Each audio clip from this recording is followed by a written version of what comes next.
Thank you for tuning in to Fitness on Fire TV. I'm Josh Graves, I'm your host. And I'm here today with the founder of Unconventional Athlete, Eric Doyle in Long Beach, California. And we did a little bit of an interview earlier, you gotta check that out. But now today, Eric's gonna take me through some Mace Bell training. Eric, can you tell us a little bit about what the Mace Bell is and tell us what you're gonna take us through today? Yeah, the Mace has been around for quite a while. It's, if you wanna think about it like this, it's a bowling ball at the end of a broomstick. So all the weight is traditionally down here at the ball. These are actually made over in India with cement on bamboo. Okay. So it's really heavy weight distributed here at the ball. And in India they actually call it a gada. In the United States you'll see it called a mace, a Mace Bell.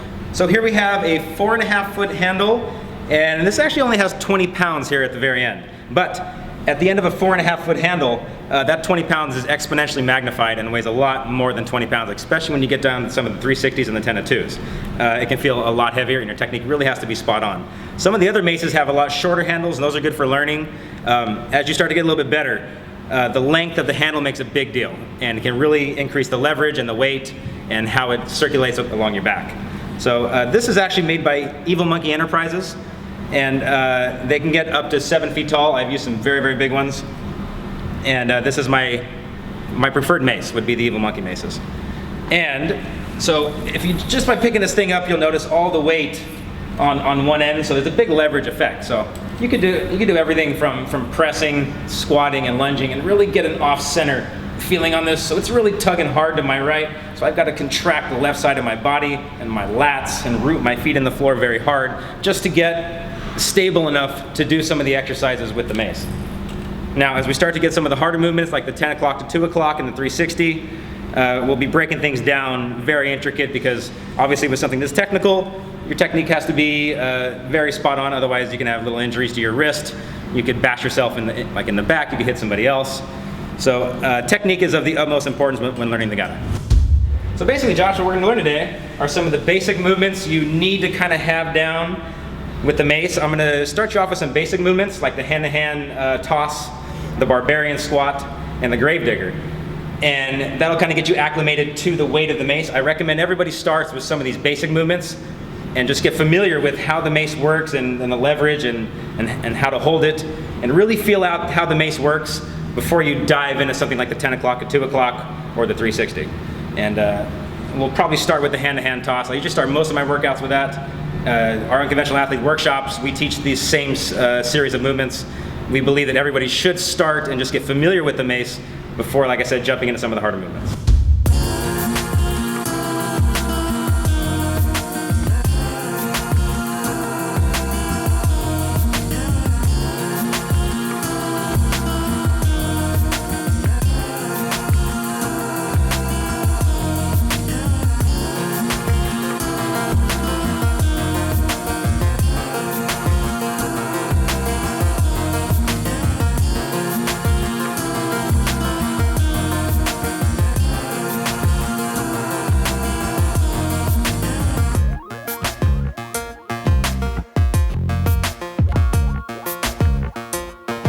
The main thing you do with the mace is actually a competition lift over in India. They use it for competition purposes. It's called the 10 o'clock to 2 o'clock, in which the mace will spin around the head and stop at a 10 o'clock angle, and then spin the opposite way and stop at a 2 o'clock angle. When you do the 360, there's this whole spot in the middle where it's almost weightless and you're resting in the sternum right there. The 10 o'clock and 2 o'clock, there's no rest. It's go time. So, we're at the sternum, dump, drag, pull, and you want to make sure you draw this thing down to your belly button. Other way.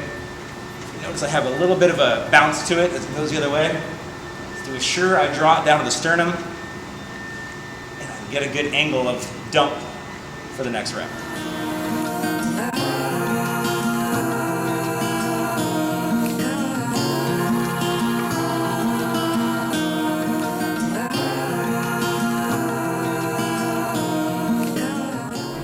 What I like to usually start people with is I like to start people back here and get this feeling here, because the arms, you do not want your arms high like this as it's passing behind the middle of your back, because this is where you feel your elbows.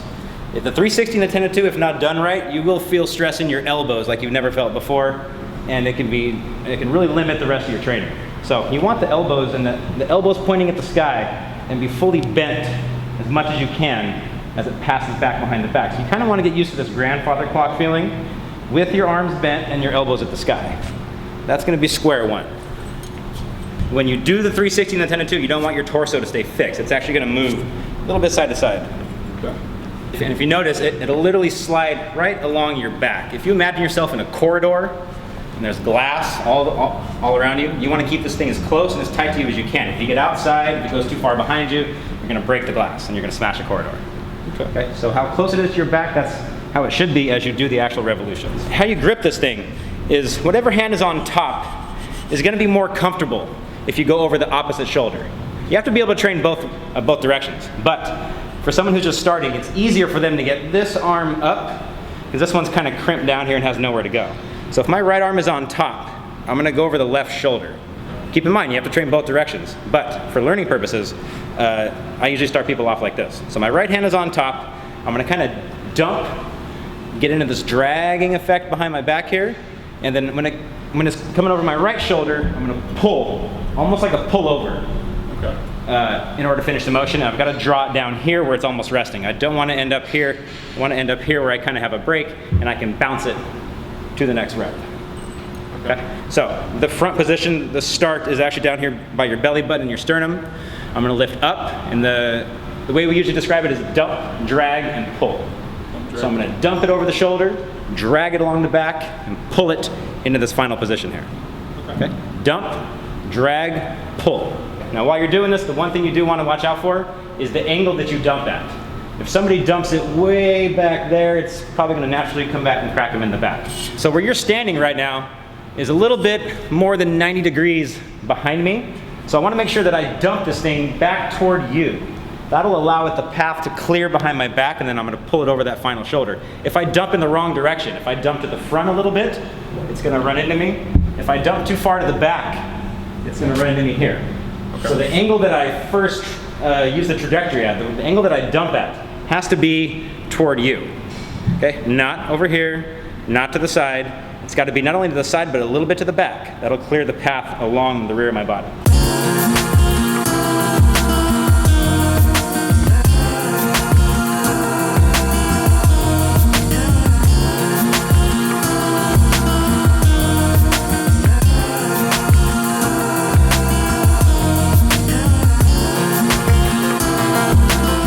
So those are some of the more traditional movements that can be done with the mace.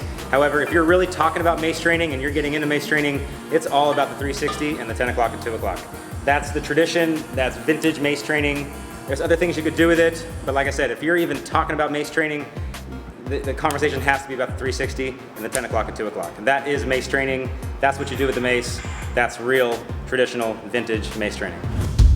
Thank you again, Eric. Awesome instruction on the Mace Bell. Guys, this guy's an expert. If you guys are looking for somebody that really specializes in unconventional athletic stuff, you got to check out my man Eric here at Long Beach Kettlebell Club. Eric, thank you so much for your time today, brother. No problem, man. It was fun. Where can we find you out on social media, online, and all that other stuff? Our main outlet is going to be Facebook, but you can also find us on YouTube, and you can also type in us for Instagram. And thank you for tuning in today. If you like the content, this helps you out, do us a big favor, subscribe to the YouTube channel, click that like button, and also leave some comments for us, tell us how we're doing. And you can always follow us on our social media channels, Facebook, Twitter, Instagram, and last but not least, our website, www.fitnessonfireoc.com. Ignite your passion for fitness.